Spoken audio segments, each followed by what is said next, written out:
horses in, 58 of them from Illinois. They trucked them all the way to Lorton, Virginia for one day, for 8 hours of adoption.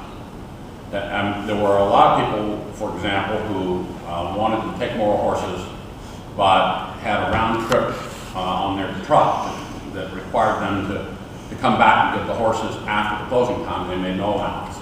They just took 8 hours of Saturday. It was almost as if they did not want to adopt the horses.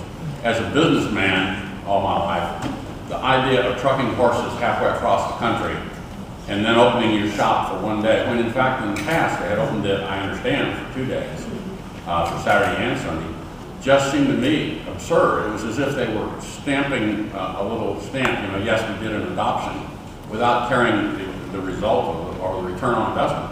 And so if you want, you know, huge waste of money, there it is. And they only do it every 2 years. So are they, you know, this is a huge area for horses. It just seems to me that the adoptions are not anywhere near as effective as they could be if that's typical.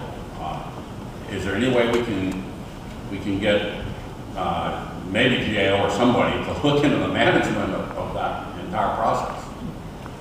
Potentially some of the questions that you asked about in terms of the hearing, I think those are the kind of appropriate questions that need to be asked about the mechanism of how you run these adoption gatherings and why they're ineffective.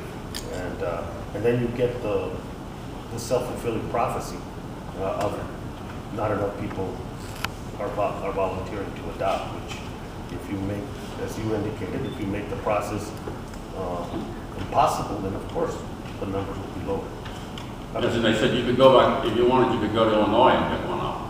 You know. Well, thank you. Yeah.